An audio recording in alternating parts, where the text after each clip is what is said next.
เป็นทีมสถานีธรรมะออนไลน์ขอเชิญติดตามชมรายการธรรมสากัจฉาสนทนาธรรมตามการคุยทุกเรื่องทุกประเด็นเติมธรรมะให้หัวใจเติมอาหารใจเติมพลังใจให้ตนเองเป็นประจำทุกวันเวลา 20 นาฬิกาเป็นต้นไปโปรดกดปุ่มติดตามและกด Subscribe เมื่อทำเป็นทีมมาเราจะได้พบกันเพื่อรับฟังสารธรรมข้อคิดดีๆมากมายรับบุญง่ายๆด้วยการกดแชร์เผยแพร่เป็นธรรมทาน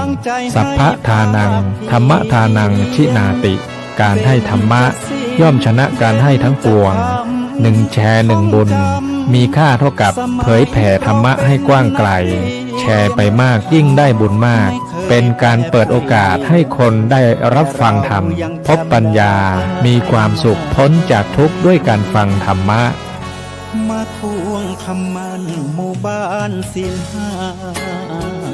ถือเป็นพันธะ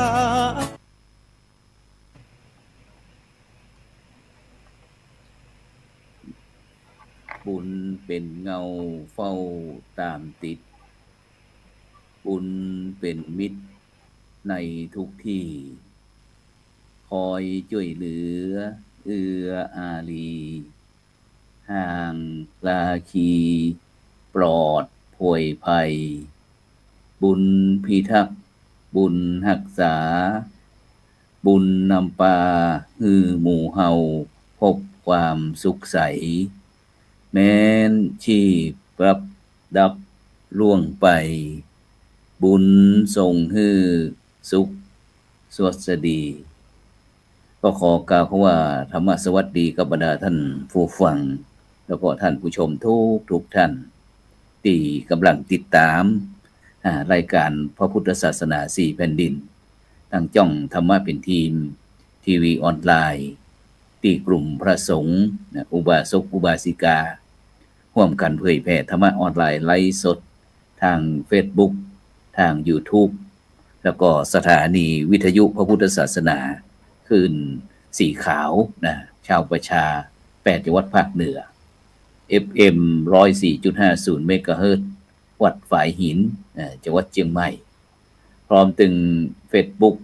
ท่านอาจารย์พระครูอภิวัฒนวิกรมวัดปากทางเจริญรองเจ้าคณะอำเภอดอยหล่อ Facebook พระครูโสพลปริยัติFacebook สหายธรรมหลวงปู่เขียวจากเครือข่ายวัดพุทธภาวนาเวสเตอร์โรดจากประเทศสวีเดนพร้อมถึง YouTube วัดหลวงจอมคำเขมรัตน์นครเชียงตุงYouTube IDTO ทำเป็นทีมสากลพร้อมถึงภาคีเครือข่ายทุกจ่องต่างซึ่งในค่ำคืนนี้ก็กับผมธรรมภาพพระครูโสพลปริยัติก็ได้นำรายการมาพบกับบรรดาท่านผู้ฟังท่านผู้ชมในคืนวันเสาร์ที่23เดือนสิงหาคมปีพุทธศักราช2568ซึ่งบรรดาท่านผู้ฟังท่านผู้ชมก็สามารถที่จะให้กำลังใจโดยการกดติดตามกดไลค์กดแชร์เพื่อเป็นธรรมทานยิ่งแชร์มากก็ได้บุญมากแชร์น้อยก็ได้บุญน้อยถ้าบ่แชร์ก็บ่ได้บุญฉะนั้นก็บรรดาท่านผู้ฟังก็สามารถที่จะส่งข้อความมาทางอินบ็อกซ์ก็ได้เพราะว่าวันนี้ก็อากาศที่อาคารพระธรรมสิทธาจารย์อาคาร5ชั้นวัดพระสิงห์วรมหาวิหารเพราะว่าวันนี้ก็กำลังเดินทางมาจากนครศรีธรรมราชนั่งเครื่องบิน2ต่อจากนครศรีธรรมราชมาดอนเมืองจากดอนเมืองขึ้นมาเชียงใหม่เจ็บโกนหมดวันนี้ฉะนั้นก็วันนี้ก็แน่นอนละ ออก ที่มาถึงเชียงใหม่ก็ฟ้าฝนเริ่มตกลงมามีฟ้ามีฝนฉะนั้นก็โปรดระมัดระวังเด้อแต่ก่อนที่เขาจะอู้เรื่องอย่างการนั้นเขาก็ไปพบกับคณะครูบาอาจารย์ที่จะมาร่วมกันไปที่ท่านอาจารย์พระมหาธนวุฒิญาณโสพโนจากจังหวัดลำปางนมัสการครับท่านอาจารย์มหาครับผมครับนมัสการท่านอาจารย์พระครูสุพลเปรียติท่านอาจารย์มหาวิรเชษฐ์แล้วก็อุบาสกที่ร่วมพิธีกรไปร่วมสังฆาปนว่าร่วมใจเสวนาก็กราบขอบคุณท่านอาจารย์ว่าผมพยายามเข้าในระบบที่จะเข้าร่วมเสวนาตัวเดียวว่าเข้ามาได้แต่วันนี้ก็ใช้ความพยายามเข้าจนได้ก็ ก็ไม่รู้ว่ามีความสำคัญแล้วก็มีความปิติใจที่อาจารย์ยังเล็งเห็นว่าพระสงฆ์ในลำปางโดยเฉพาะที่เจ้าลำปางยังมีประโยชน์ต่อสาธารณะครับศรัทธาญาติโยมอยู่ก็ยังรู้สึกว่าตัวเองยังมีคุณค่าครับขอขอบคุณครับสาธุครับไปที่รูปที่2นะครับไปที่ท่านอาจารย์มหาวริเชษฐ์มหาวิโยนมัสการครับท่านอาจารย์มหาวริเชษฐ์ครับผมครับขอยกมือ10นิ้วไว้สาอย่างอาจารย์พระโคศพลปริยัติแล้วก็อาจารย์มหาธนวุฒิญาณโสภโนรวมถึงโยมปังปอนที่เป็นลูกศิษย์ที่วันนี้เจอเข้ามาร่วมรายการซึ่งแล้วก็รวมถึงครูบาอาจารย์พระสังฆมหาเถระเจ้าพระสังฆาธิการจุตุเจริญองค์แล้วก็ศรัทธาญาติโยมที่กำลังติดตามรายการพุทธศาสนา4แผ่นดินก็บางวันก็โพงพ่องบางวันก็หันหน้าพ่องบางวันก็บ่หันพ่องก็ต้องขออภัยด้วยนะครับสาธุไปที่อุบาสกไปคุณโยมปังปอนก็แล้วกันแนะนำตัวเองมาจากไหนเปิดไมค์ด้วยเปิดไมค์ด้วยครับก็โยมมาก็อยู่เป็นลูกศิษย์อาจารย์มหาวรเชษฐ์นะครับกันนะครับโอเคครับขอบคุณครับดังนั้นก็บรรดาท่านผู้ฟังท่านผู้ชมด้วยนะในคืนนี้ก็คงจะในช่วงนี้ท่านอาจารย์มหาวรเชษฐ์ท่านอาจารย์นั้นมหาธนวุฒิครับรู้สึกว่าในช่วงนี้ก็กระแสทั้งพระสงฆ์องค์เจ้าเขาว่าอันยุทธศาสตร์ทั้งชายแดนเนาะสนามรบทั้งชายแดนว่าแห่งแล้วนะครับด้วยเจ้าเขานี่ก็บ่ธรรมดาเหมือนกันเป็นจะได้พ้องครับวันนี้เนื่องจากวันนี้เป็นวันพระเป็นวันธรรมสวนะวันแห่งการฟังธรรมโดยครับวันนี้ที่เมืองลำปางตะกี้ก็ดีใจสะอื้นตื่นใจได้ยินท่านอาจารย์บอกว่ายังหันความสำคัญของพระสงฆ์องค์เจ้าลำปางนะเพราะว่าจ้องธรรมะเป็นทีมเขานี่ก็คือเขาก็พยายามนะครับที่จะค้นหาเพชรเม็ดงามของคณะสงฆ์ไทยเขานะครับเพื่อที่จะได้มานำนานาสาระธรรมะมามากล่าวคือคณะสัทธาญาติโยมเพราะว่าอย่างลำปางนอกจากที่จะมีท่านอาจารย์มหาธนวุฒิแล้วก็ยังมีท่านอาจารย์พระครูอย่างก็ท่านศิริรัตนโสภิตเลขานุการเจ้าคณะจังหวัดลำปางนี่ก็ออกรายการเจ้าเป็นรายการธรรมะรับอรุณนะครับแล้วก็ท่านอาจารย์พระครูสถิตธรรมวิพัฒน์นะครับเจ้าคณะตำบลพิชัยเขต3นั่นก็มาออกรายการห้องนะครับฉะนั้นก็ลำปางนี่3รูปนะครับฉะนั้นเขาก็พยายามที่8จังหวัดภาคเหนือเขาก็จะคือด้วยเจ้าของเขาทั้ง8จังหวัดนะครับพยายามกระจายกันไปนะครับเมื่อมีโอกาสเขาก็จะได้คณะครูบาอาจารย์เขาได้ถึงเรื่องเพราะว่าครูที่ตามรายการเขานี้มันมีตึงรุ่นใหญ่รุ่นใหม่รุ่นน้อยนะครับรุ่นฮามสเติร์นนะครับหรือว่ารุ่นนั้นฟันแหลกแย้มนะครับหลายรุ่นเขาเลยอยากก็ฉะนั้นเป็นยังไงพ่อครับลำปางตอนนี้ฟ้าฝนตกลงก่อนนี่ก็ฟ้าฝนตกทั้งวันครับอาจารย์ครับเพราะว่าช่วงนี้พายุเข้าแต่คืนนี้นี่ไฟวัดดับทั้งคืนเลยเพราะว่าหม้อไฟที่วัดนี่มันระเบิดการเพิ่งได้ใจไฟตอนเจ้า6 โมงไฟดับตั้งแต่ประมาณเกือบ2 ทุ่มผมกำลังสวดมนต์แล้วก็นั่งภาวนาอยู่ได้กึ่งกลางๆวันนี้ได้ยินหม้อไฟระเบิดอาจจะเป็นเพราะว่าการไฟฟ้าเขาบอกว่ามีใบไม้หรือว่างูเลื้อยเข้าไปนะครับเพราะว่าตีวาดผมเนี่ยมันใช้ไฟระบบ3 เฟสอาจารย์เนาะเวลามันระเบิดปุ๊บมันก็จะดับครับผมครับทีก็ปัจจุบันนี้ก็พระเจ้านี่ก็ช่างเขามาแก้ไขเรียบร้อยนะครับแต่ก็วันพระก็อย่างที่อาจารย์เห็นแล้วก็ในลำปางก็ผลว่าจังใหม่บางลำปางหนาก็คือในลำปางนี่ก็จะเป็นระบบของวัดฉันวัดเธออยู่นะครับวัดฉันวัดเธอหมายความว่าเอาวัดฉันไปก่อนวัดคนอื่นเอาไว้ก่อนมันก็จะเป็นอย่างนี้เยอะเลยประมาณสัก 80% ครับอย่างเงี้ยครับผมฉะนั้นก็ในช่วงนี้มันเป็นช่วงเข้าพรรษาครับเนาะเข้าพรรษาวันนี้ก็เดือนเกิงนี่ก่อนนะกำเดียวก็ได้นะเดือนเกิงท่านอาจารย์มหาวิเชษฐ์ครับช่วงนี้เป็นจะได้ของที่วัดเจ็ดลินของเฮาเกี่ยวกับสรีระร่างของท่านอาจารย์มหาพิษณุจารุธรรมโมอดีตเจ้าอาวาสวัดเจ็ดลินครับผมครับผมไพศาลครับก็ช่วงนี้เพิ่งจะครบ100 วันไปวันที่10 สิงหาที่ผ่านมาแล้วก็จะนำไปเผาที่ดอยสัมปัญญูปีหน้า21 22 23กุมภานะครับ ถ้าหากว่าบ่มีการเปลี่ยนแปลงตามที่หลวงพ่อกำหนดมานะครับก็คือแต่ว่าญาติธรรมหรือว่าลูกศิษย์ลูกหาก็จะทำบุญตามปกติคือทุกวันที่2ของเดือนนะครับครับ2กันยา2ตุลา2พฤศจิกายนก็ทำตามนั้นตามไปเรื่อยๆครับเพราะว่าอย่างน้อยเพราะว่าครบรอบวันที่ท่านมรณภาพวันที่2พฤษภาคมก็อันนี้คือลูกศิษย์ลูกหาทำครับผมแต่ว่าช่วงนี้ก็ก็วันนี้เป็นวันฟังธรรมนะเนาะวันฟังธรรมก็คือวันเดือน11ดับผลมา1วันครับดับผลครับดับผล1วันก็มีการกิจกรรมของในเมืองก็จะแตกต่างวันนอกสักนิดนึงครับอาจารย์พระครูวสุพลครับคือบ้านนอกเฮานี่ก็ยังมีการแสดงพระธรรมเทศนาพื้นบ้านล้านนาแต่ในเมืองของเฮาในวัดก็บ่มีแล้วอย่างจริงก็บ่มีแล้วคือด้วยความสังคมที่คือเฮาได้จริงๆแล้วผมว่าได้กำไรนะอาจารย์พระครูสุพลอาจารย์มหาสนวุฒิครับผมว่าได้กำไรตรงที่ว่าเฮาได้เห็นรู้หลายที่หลายแห่งคือวัฒนธรรมแต่ละท้องที่แต่ละวัดละวาก็ดินบ่เหมือนกันเลยครับ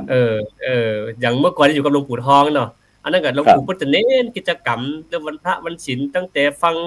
เจ้าก็แสดงธรรม1กันแล้วก็เทศธรรมแล้วก็ใส่บาตรแล้วก็บ่ายก็ลงปฏิโมกข์สัก 3:00 นก็เทศนาธรรมพื้นเมืองล้านนาเน้นเวลาอย่างเดียวแล้วก็คนเข้านวัดปุ๊บนั่นน่ะครับจะจำตองนี่นะ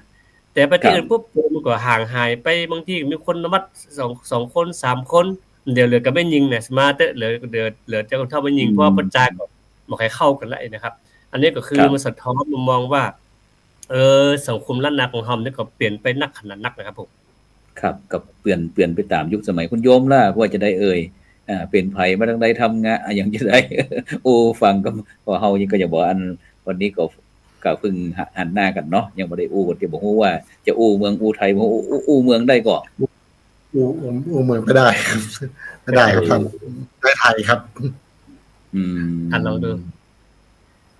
ครับก็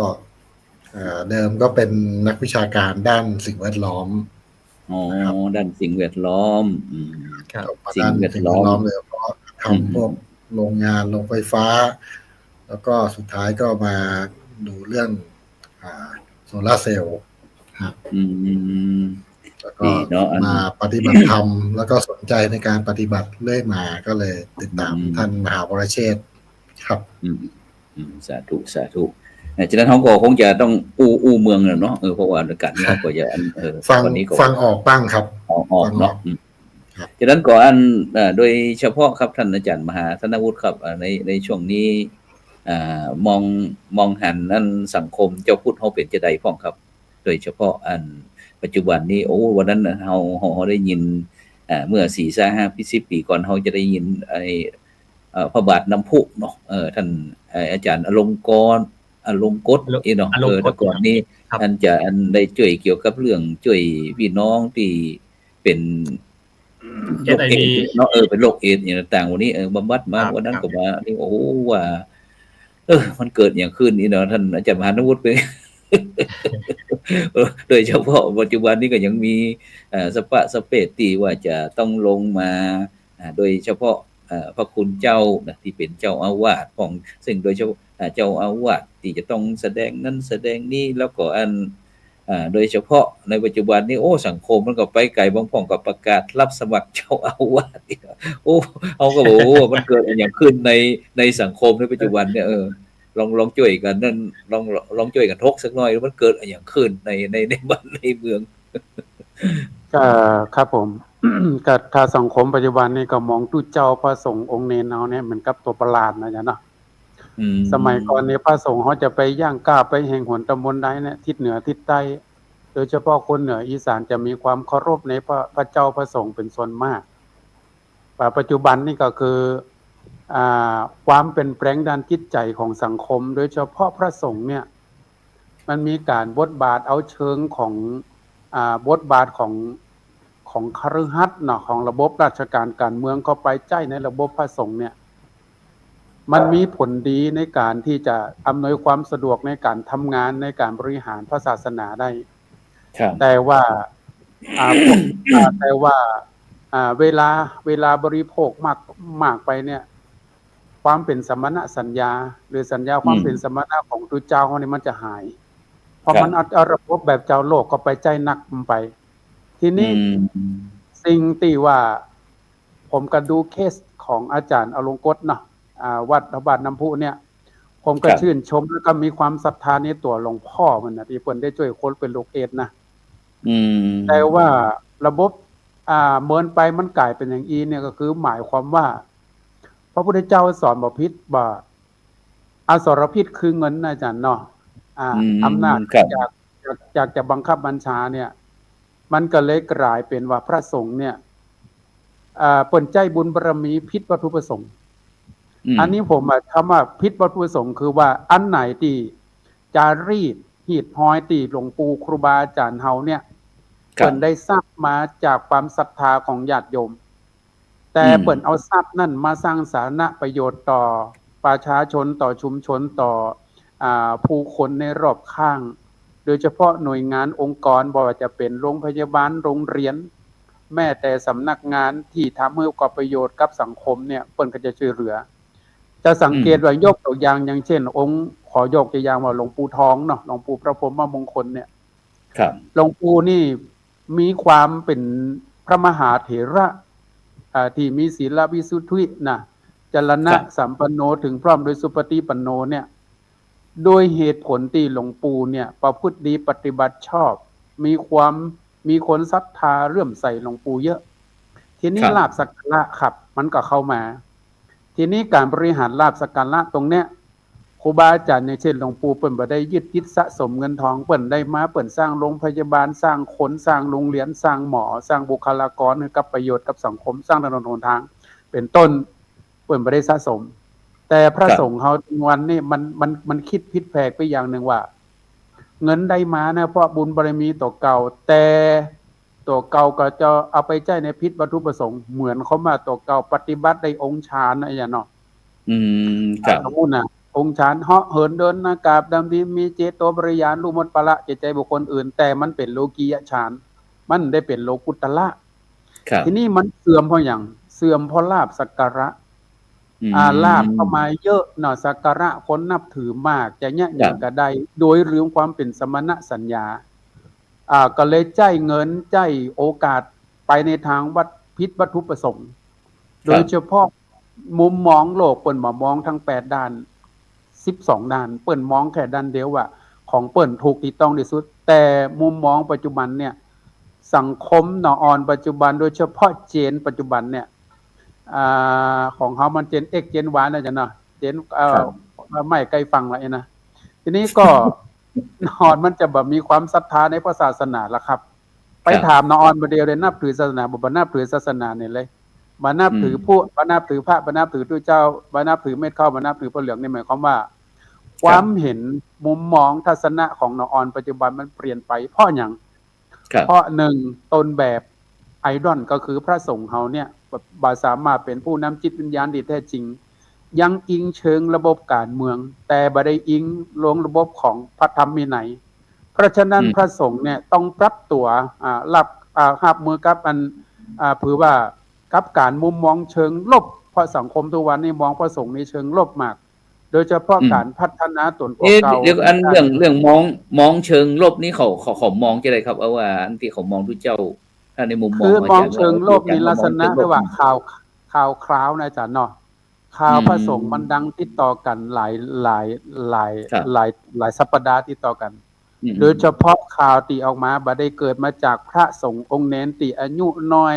อ่อนตอนแต่เกิดมาจากพระเถระชั้นผู้ใหญ่ระดับพระภูมิจันทร์ปกครองอันนี้อาจารย์เนาะอันนี้มันก็มีผลกระทบต้นแบบเนี่ยหมาเขามาป้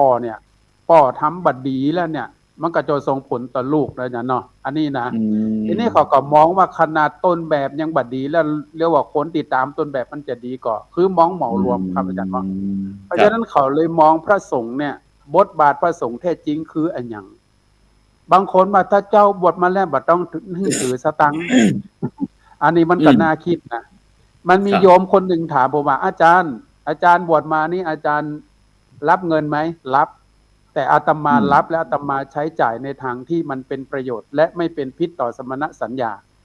เปิ้นก็ถามผมว่าเป็นพิษต่อสมณสัญญาจะใดหนึ่งอาตมาไม่เอาเงินไปบำเรอความสุขให้ตัวเอง ดังเช่น รูปเสียงกลิ่นรสโผฏฐัพพะข้างนอกสองอาตมาใช้เงินทุกเม็ดที่โยมถวายมา เป็นสาธารณประโยชน์ในวัดอย่างเช่นค่าน้ำค่าไฟสนับสนุนพระเถรเน้นน้อยไปเรียนหนังสือค่ารถค่าภัตตาหารตลอดจนถึงโรงเรียนแต่ละโรงเรียนที่ยากจนมาขอทุนการศึกษาให้เด็ก10 คน20 คนเราก็ต้องดูที่สตังค์เรามีเท่าไหร่แล้วว่าเราจะจัดงบให้กับเด็กเนี่ยทุนการศึกษาคนละเท่าไหร่ถ้าเรามีน้อยก็คนละ1,000 2,000ถ้ามีมากก็อาจจะมากกว่านั้นทุนละ 3,000 5,000 ขึ้นอันเนี้ยเราก็ช่วยสังคมด้านนี้เพียงแต่ว่าเราใช้เงินให้มันถูกใช้ปัจจัย4ให้มันที่สังคมและตัวเองอยู่ได้นะครับแล้วก็ไม่ลืมพระธรรมวินัยครับผมอาจารย์ครับครับผมครับทั้งท่านอาจารย์มหาวิทยาลัยด้วยครับมันมีมุมมองจะได้ความว่าตะกี้ท่านอาจารย์นั้นหันตัวก็ท่านอาจารย์มหาธนวุฒิก็ครับหรือว่าสาธุครับผมก็ที่จริงแล้วจิตใต้สำนึกของแต่ละคนก็มีอยู่นะครับแต่ละผู้แต่ละคนมีอยู่โดยเฉพาะที่ว่าสังคมปัจจุบันไปไวเนาะไปไวมากแต่ว่าหากว่าการปรับตัวของเฮาเนี่ยยังช้าอยู่โดยเฉพาะบุคคลเฮาเนี่ยยังช้าอยู่ยังมาถือแบบเบ้าแบบว่าคุณเขาจะศรัทธาเหมือนเมื่อก่อนเนี่ยมันตอนนี้ต้องเปลี่ยนมุมมองใหม่แล้วนะครับต้องเปลี่ยนมุมมองใหม่แล้วเพราะว่าที่จริงแล้วถ้าเอาธรรมะคืออากาลิโกคือธรรมะอันเนี้ยมันบ่เจ้ากับการเวลาอยู่แล้วบอกว่าโลกจะเปลี่ยนไปขนาดไหนแต่ว่าธรรมะยังอยู่เพียงแต่ว่าถึงวันนี้เขาต้องการต้นแบบอย่างที่อาจารย์พัฒนาบอกว่าต้นแบบคือความคาดหวังของสังคมว่าต้องเป็นอย่างนั้นต้องเป็นอย่างนี้และอีกอย่างนึงคือในมุมมองของผมว่าพระไตรปิฎกถึงวันเนี่ยเราแทบจะบ่อ่านเลยโดยเฉพาะขออภัยนะครับที่ผมอุปคือว่าโดยเฉพาะพระสงฆ์เฮาบางเตือนนี่ตู้พระไตรปิฎกเนี่ยคือจะมองอยู่นั่นนะครับมีแต่ขี้ฝุ่นเกลอะเต็มตู้ครับแต่ทีนี้คือเฮาแต่ว่าโยมเนี่ยมันสวนทางคือโยมเนี่ยไปเปิดพระไตรปิฎกอ่านทุกหน้าแล้วก็ทำให้โยมเนี่ยเข้าใจว่าที่จริงแล้วหลักธรรมคำสั่งสอนบ่ได้บอกนี่ว่าสิ่งที่เฮาประพฤติอยู่ปัจจุบันเนี่ยมันสวนทางไปแล้วดังนั้นคือความจริงคืออย่างล่ะคือปัจจุบันต้องการความจริงต้องการเหตุและผลว่าคืออย่างว่าสิ่งที่ปรากฏอยู่ถึงวันแล้วเป็นข่าวถึงวันนี้ทำไมไปเจอคือทำไมเป็นจะอี้ครับทำไมแล้วอย่างที่เฮาศรัทธายังเป็นข่าวคืออย่างหลวงพ่อลงกฎเมื่อก่อนก็โยมศรัทธาญาติโยมกดหลั่งไหลไปแต่ว่าพอเอาข้อจริงมันเป็นจะอี้จริงหรือทุกคนตั้งคำถามคือมันคือทำให้ความเสียใจแต่ทีนี้ถ้าเฮามองถึงโลกธรรม8มันก็เป็นเรื่องธรรมดาว่าทุกอย่างเกิดขึ้นตั้งอยู่ดับไปทุกอย่างเกิดขึ้นตั้งอยู่ดับไปเพราะฉะนั้นอันเนี้ยคือเราในฐานะเป็นชาวพุทธเนี่ยเฮาก็ต้องควรศึกษาอย่างลึกซึ้งโดยเฉพาะเรื่องหลักการปฏิบัติคือณปัจจุบันนี้เฮาเข้าใจเรื่องหลักการปฏิบัติน้อยมากโดยเฉพาะชาวพุทธเฮาเนี่ยคือบาง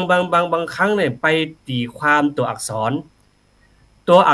เฮาอ่านได้แต่ว่าความลึกซึ้งด้านจิตใจของเฮามันค่อนข้างจะน้อย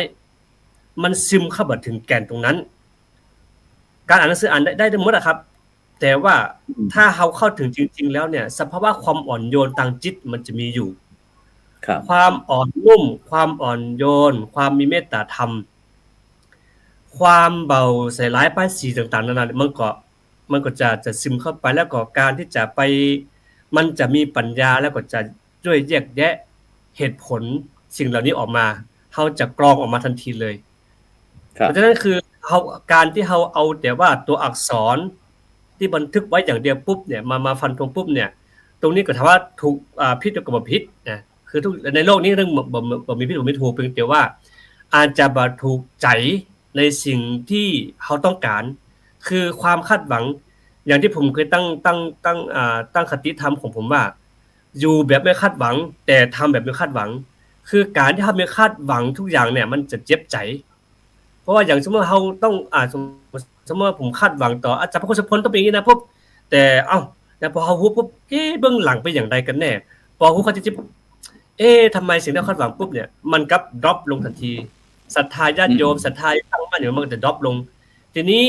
อีกอย่างหนึ่งที่ฝากไว้ก็คือว่าบางทีญาติโยมก็มีส่วนนะผมว่ามีส่วนคือบางครั้งการทำบุญเฮาเนี่ยเฮาบ่ได้ใจปัญญาเพียงพอคือหมายความว่าเฮามีศรัทธานักล้ำไปบางเตื้อก็ขออภัยนะครับที่จะใช้ภาษาที่อาจจะฟังบ่ได้ต้องกับขออภัยคือการเปย์อ่ะอาจารย์ครับการเปย์ภาษาบ่เปย์เอาไปคือกลัวที่ครูบาอาจารย์บ่เอาใจกันอย่างกะอันนี้ถ้าหากว่าบ่ถูกบ่แม่นอย่างใดต้องขอกราบขมาอภัยครูบาอาจารย์ด้วยแต่ว่าเต้าที่สังเกตดูว่าทำไมเป็นจังซี่เพราะอย่างนึงเฮาการฮื้อกันอย่างเนี้ยที่จริงศาสนาของเขาว่าศรัทธาต้องมาคู่กับปัญญานะถ้ามีปัญญาปุ๊บเนี่ยมันเกิดเหตุการณ์ขึ้นมาที่อย่างบ่คาดคิดไว้ปุ๊บมันก็จะมาโต้เจ้าฝ่ายทุเจ้าพระนายอยู่ก็บ่ได้เพราะฉะนั้นเฮาก็ต้องมาจั่งกึ่งกลางว่าเฮามีส่วนก่อเหตุการณ์ที่เกิดขึ้นเนี่ยทุเจ้าก็มีส่วนก่อบางครั้งทุเจ้าเฮาก็บ่เตือนกะหยังกะแล้วก็เฮาก็แล้วก็อย่างนึงคืออย่างที่อาจารย์พระครูอาจารย์พวกอาจารย์มหาท่านพูดว่าคือการใจเนี่ยที่จริงแล้วว่าปัจจัยเหล่านี้มันบ่มีวิญญาณแต่เฮากับเอาสิ่งที่บ่มีวิญญาณเนี่ยมาครอบงำเฮาที่จริงเฮามีวิญญาณมีความรู้สึกเฮาควรที่จะครอบครองปัจจัยเหล่านี้คือเฮาควรเอาปัจจัยเหล่านี้เป็นทาสเฮาแต่ปัจจุบันนี้เฮาเป็นทาสของปัจจัยไปซะมันก็เลยถอนตัวบ่ขึ้นไงอาจารย์ครับครับผมครับงั้นเราจะไปที่คุณโยมบางปอนบ้าง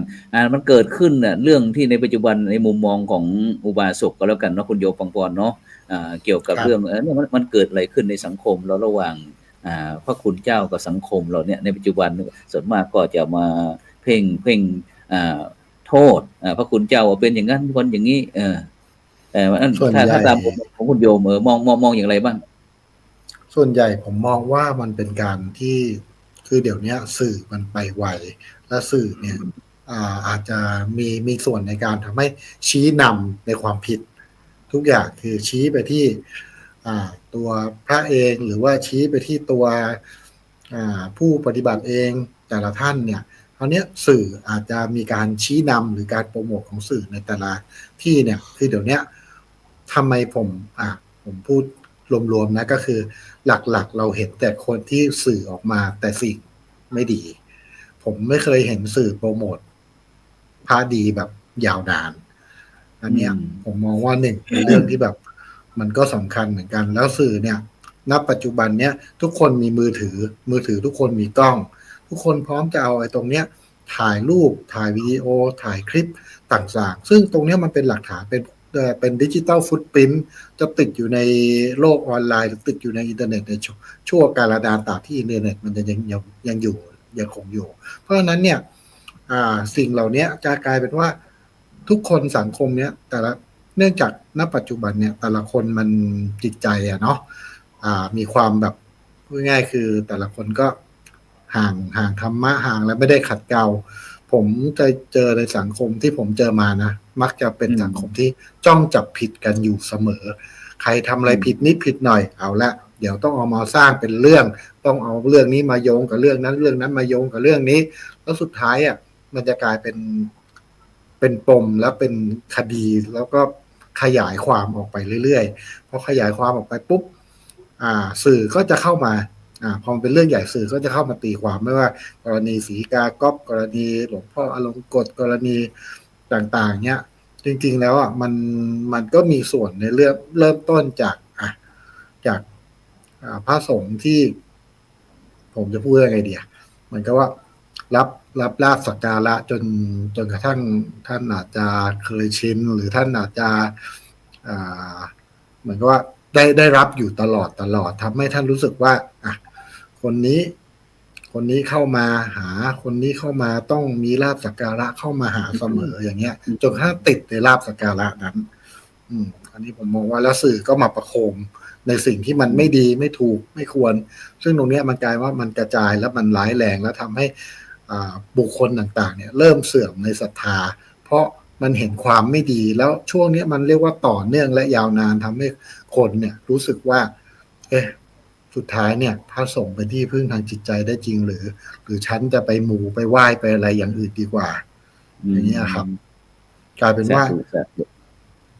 เขาจะไปติดสายมูไปไหว้เทพไหว้อะไรที่มันไม่ใช่ธรรมะแล้วครับซึ่งความจริงถ้าเขาอู้บอกว่าจะเป็นท่านอาจารย์มหานวุฒิอาจารย์มหาวเชษฐ์เนี่ยที่เขาอู้ในปัจจุบันว่าความจริงวัดในพุทธศาสนาในประเทศไทยเขาประมาณ 40,000 วัดพระสงฆ์องค์เนรเขาก็ประมาณ 300,000-400,000แต่ถ้าเขาเฉลี่ยแล้วพระที่มีเรื่องกับบ่มีเรื่องมันก็ยังอยู่90 กว่าเปอร์เซ็นต์90 กว่าเปอร์เซ็นต์ฉะนั้นสิ่งที่ในปัจจุบันเนี่ยเฮาอู้ถึงว่าพุทธบริษัทของเฮาเนี่ยอาจจะพยายามเป็นไปได้ก็ว่าโดยเฉพาะที่จะต้อง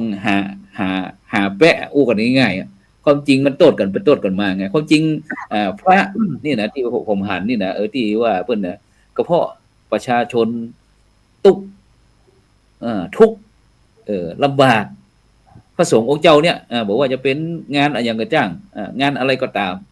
พระสงฆ์องค์เจ้าจะต้องออกมาเป็นอันดับแรกเลยบ่มีก็ต้องไปหาบ่มาก็ต้องไปตุยอย่างในปัจจุบันเนี่ยอย่างชุมชนเนี่ยถ้าอู้ถึงเรื่องพระสงฆ์องค์เจ้าเขาสัก 3-4 หมื่นแต่ประชาชนคนไทยเขาประมาณ 6-70 ล้านถ้าเขาเฉลี่ย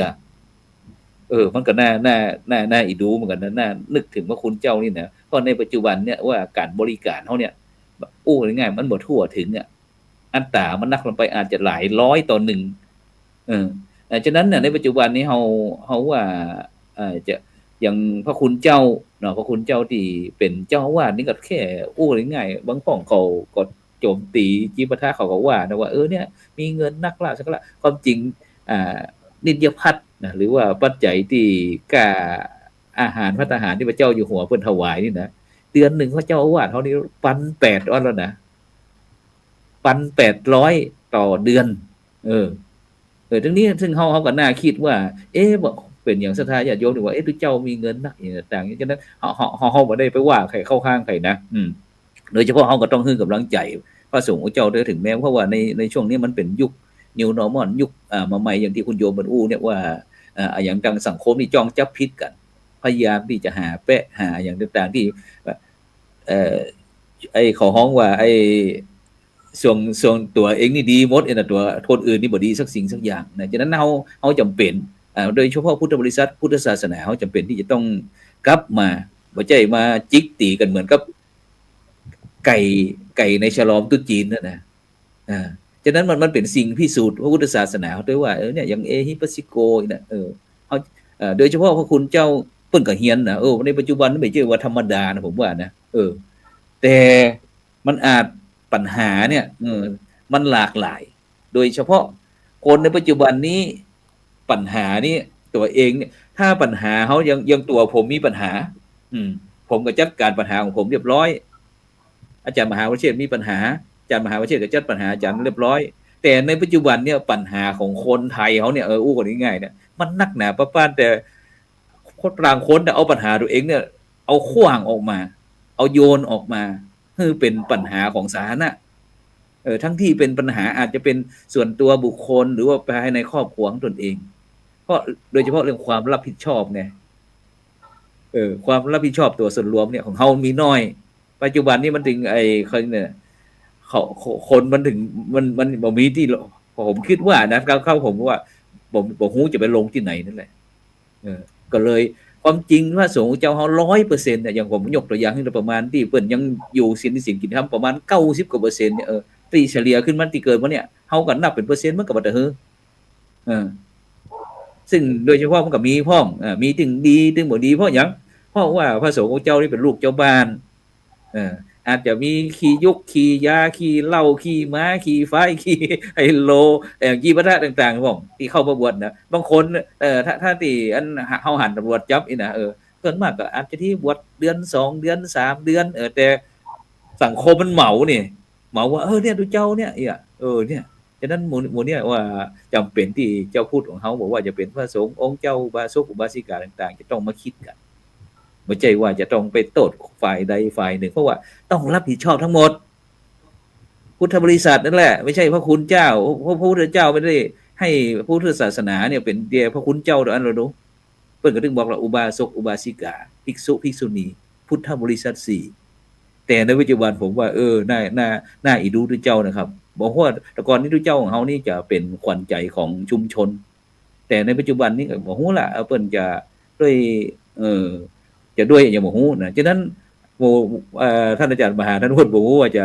หันที่แตกต่างที่ผมได้เกริ่นไว้ของตัวครับหรือว่าจะเสริมเติมเต็มตรงไหนนิมนต์เลยครับผมครับก็คือว่าตะกี้ท่านอาจารย์พระครูได้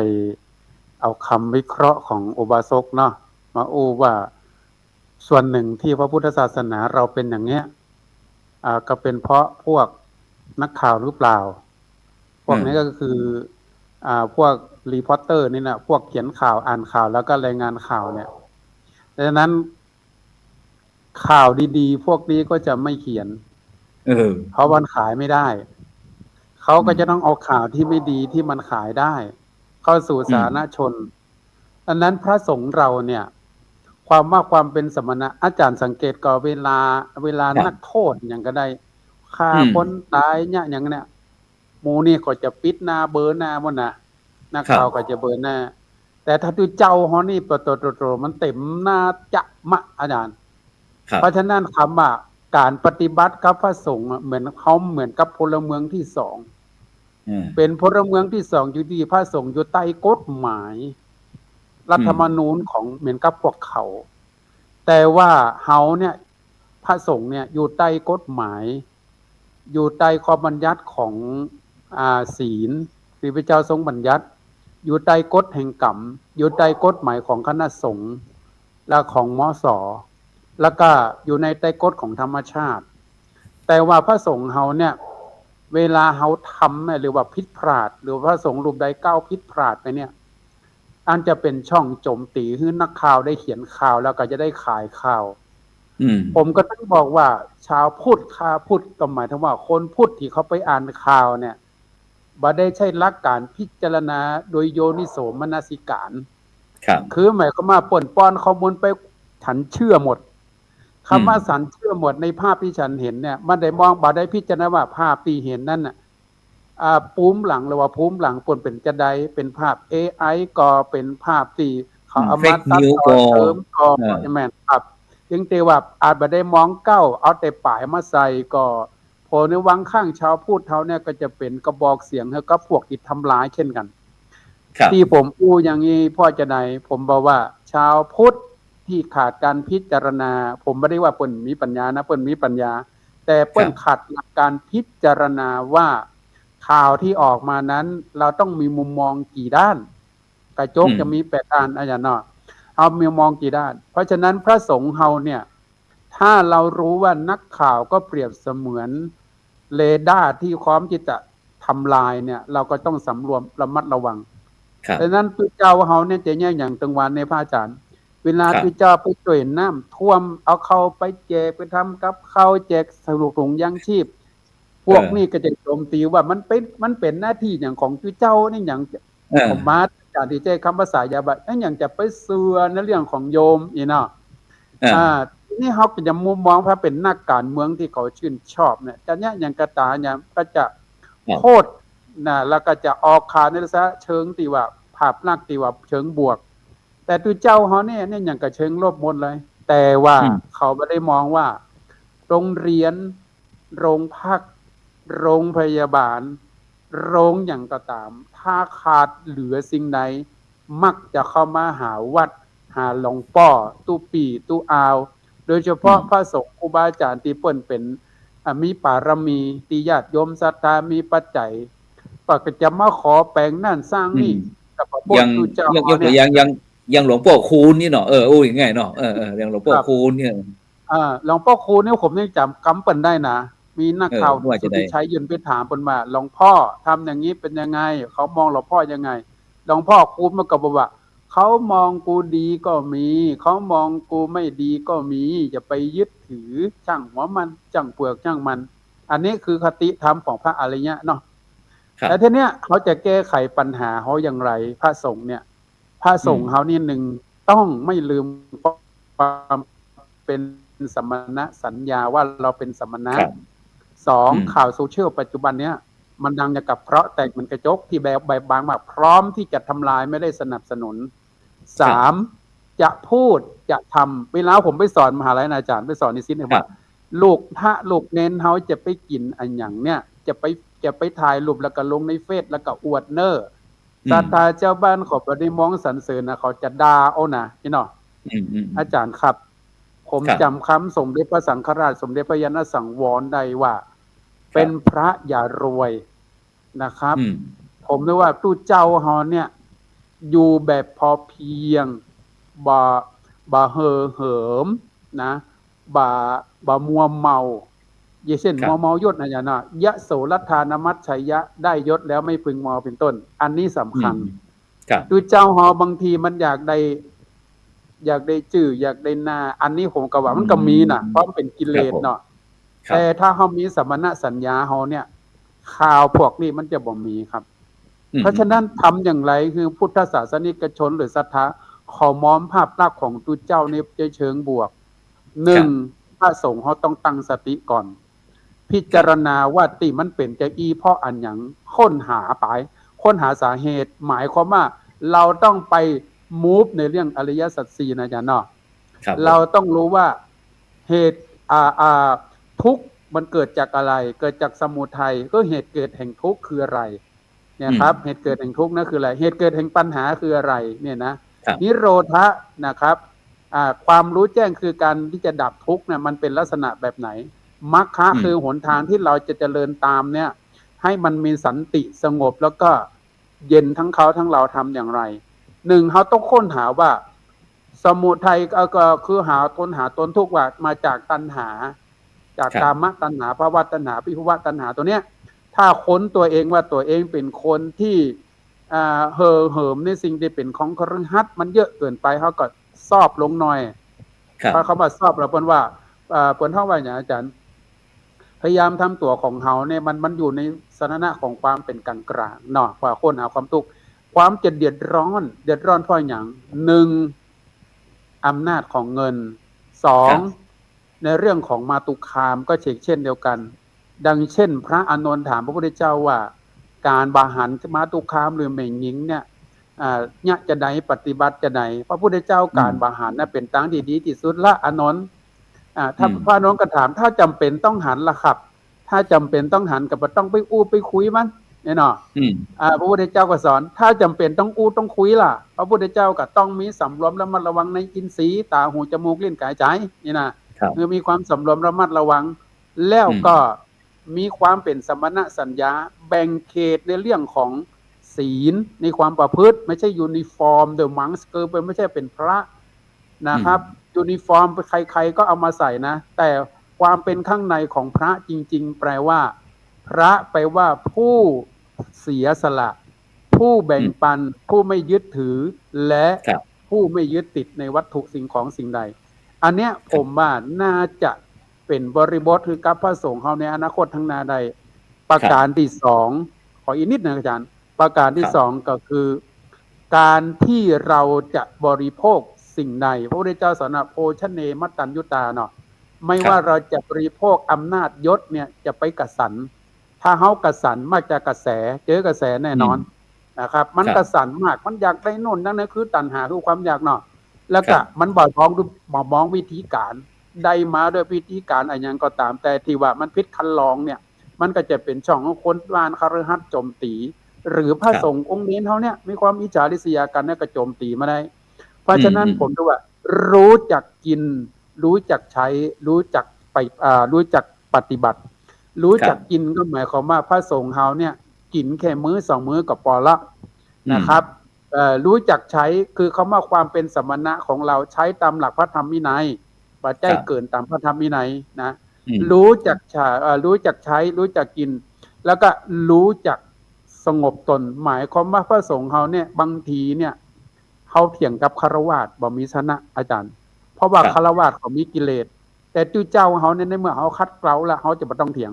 ถ้าเขาเถียงเขาก็จะบอกว่าบวชมามันเจ้ากี่ปีแค่โทสะยังลดบ่ได้เขาเสีย อืม อันนี้นะหลายอย่าง อืม เพราะฉะนั้นนี่ผมถึงบอกว่า ครับ จะนั่นสติมาปัญญาเกิดสติเตลิดเกิดปัญหาเพราะฉะนั้นตัวสติ ครับ ตัวเดียวจะคอนโทรลจะควบคุมให้แพลนชีวิตของเราอยู่ในร่องของความเป็นมัชฌิมาได้ครับ ขอบคุณครับ ครับ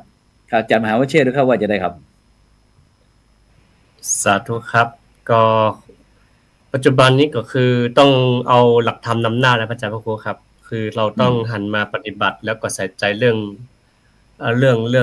องใกล้ตัวมากขึ้นนะครับ คือต้องมาสำรวจตัวเราเอง แล้วก็ถึงจะนำพาสิ่งเหล่านี้ไปได้ โดยเฉพาะ ครับ ภาพปัจจุบันเนี่ยค่อนข้างที่จะอ่ารับดุงเยอะมากๆนะครับและโดยขอเสริมอาจารย์พระมหาธรรมวุฒิเมื่อกี้นี่ว่า เรื่องอริยสัจสี่เราต้องมาตระหนักแต้ๆเลยนะครับ เพราะว่าถึงวันนี้เราบ่ได้อย่างลงตรงนี้เพียงพอเรานอกจากว่าเราได้เอาทฤษฎีมากกว่านะครับพระครูครับ ที่เราใจทฤษฎีมากไป แต่ว่าถ้าเราเอาปฏิบัติกับทฤษฎีควบคู่กันไปเนี่ยเราจะได้แยกแยะแล้วก็จะได้เข้าใจความจริง แล้วก็สามารถที่จะแนะนำญาติโยมได้เพราะถึงวันนี้คืออย่าลืมว่าอย่างเขาเข้าวัดเนี่ยเขาจะได้มาเอาความรู้ถึงวันนี้เขามาดูวัดบ่ได้มาดูดอกดูดวงดูอย่างงามไหว้พระผมจะได้ไหว้แต่ถึงวันนี้สมาธิเอาแป๊บๆๆๆๆเนี่ยเขาไปแล้วเพราะว่าจิตบ่ได้แนบแน่นกับบ่ได้แนบกับองค์พระพระธรรมพระสงฆ์พระเจ้าพระธรรมพระสงฆ์ที่จริงถ้าสังเกตได้ง่ายๆเลยว่าถ้าท่านใดที่ปฏิบัติผ่านการปฏิบัติปุ๊บเนี่ยการนบการกราบการไหว้เนี่ยมันจะอ่อนน้อมถ่อมตนมันจะสื่อออกจากข้างในมาตลอดเวลาแต่ปัจจุบันได้สังเกตดูว่าสังคมเร่งรีบแล้วก็การไปวัดก็คือ1ไปที่ไหนดีไปเซลฟี่ที่ไหนดีสถานที่ตรงไหนงามแล้วก็เซลฟี่ลงกันแล้วก็อวดกันไปแต่ว่าเฮาบ่ได้อวดเรื่องการที่จะว่าเราจะเข้าถึงธรรมได้อย่างไรเฮาไปวัดแล้วจะได้อันหยังแต่ทีนี้พอเข้าวัดปุ๊บมันบ่ได้คำตอบมันก็ไปดูภาพสวยๆงามๆศิลปะจะอันจะอี้มาแต่ว่าความลึกซึ้งด้านจิตวิญญาณเนี่ยของเฮายังน้อยดังนั้นก็อันนี้คือเราในฐานะที่ว่าเป็นผู้อยู่ร่วมเหตุการณ์ปัจจุบันนะครับเหตุการณ์ปัจจุบันบ่ว่าญาติโยมก็ดีพระเฮาก็ดีเฮาก็ต่างฮู้ต่างหันกันละและทีนี้เฮาในฐานะเป็นชาวพุทธเนี่ยของเฮาเนี่ยเฮาจะทำอย่างใดคือหลักธรรมคำสั่งสอนก็ดีแล้วก็แนวทางปฏิปทาเหล่านี้ก็ดีศีลาจารวัตรของครูบาอาจารย์ที่สร้างไว้ก็ดีจะอยู่อย่างไรต่อไปอันนี้ก็เป็นหน้าที่ของมหาจักรพุทธมวลบ่ใช่ว่าลำพังเฉพาะอันสังฆเจ้าเฮาอย่างเดียวเพราะฉะนั้นปอกศรัทธาตั้งหลายก็มีส่วนร่วมที่จะช่วยจันโลงศาสนาของเฮาให้ยืนอยู่ต่อไปครับครับสาธุครับคุณโยมฟังปอนล่ะอุบาสกอุบาสิกายุคใหม่ควรจะอย่างไรดีผมว่าในยุคปัจจุบันนะฮะถ้าถามว่าถ้าเปรียบง่ายๆเลยนะเหมือนเราเรียนภาษาอังกฤษแล้วทำไมเราพูดไม่ได้เหมือนเราเห็นอริยสัจสี่เราท่องกันมาตั้งแต่เด็กเลยเรารู้ว่ามีทุกข์สมุทัยนิโรธมรรคแต่ถามว่าเหมือนภาษาอังกฤษกันเราก็ท่องศัพท์แต่เราทำไมเราพูดภาษาอังกฤษไม่ได้เหมือนกันครับคือเรารู้ว่ามีอริยสัจสี่มีทุกข์สมุทัยนิโรธมรรคแต่เราไม่สามารถคือณปัจจุบันโยมต่างๆก็คือจะห่างหายคือเรียนพุทธศาสนาจริงท่องได้จริงรู้ว่าพระพุทธเจ้าตรัสรู้อะไรอันเนี้ยรู้หมดแต่ไม่เข้าใจอย่างถ่องแท้อันเนี้ยถามว่าในทางพุทธเองเนี่ยมันจะต้องทำยังไงอย่างผมเนี่ยผมก็เข้ามาศึกษาเข้ามาปฏิบัติจริงๆอันเนี้ยผมก็เริ่มเห็นในสิ่งที่มันเป็นรูปธรรมขึ้นก็คืออย่างน้อยเนี่ยผมว่าน่าจะมีการ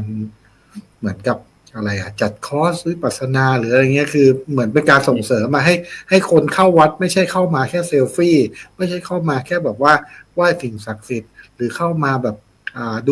ดูความสวยงามของวัดแค่นั้นอยากให้แบบเข้ามาแล้วแบบเข้ามาศึกษาและปฏิบัติอาจจะเป็นแบบจริงจังอย่างนั้นมากกว่า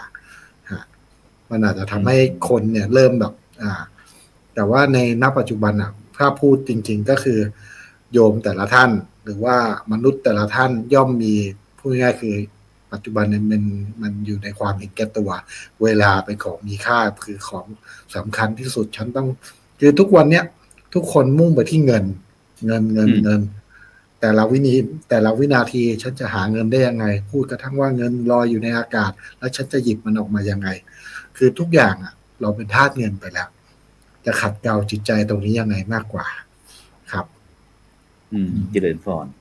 นะสิ่งในขณะนี้บรรดาท่านผู้ฟังท่านผู้ชมก็กำลังติดตามรายการพระพุทธศาสนา4แผ่นดินนะสิ่งทุกวันเขาก็จะ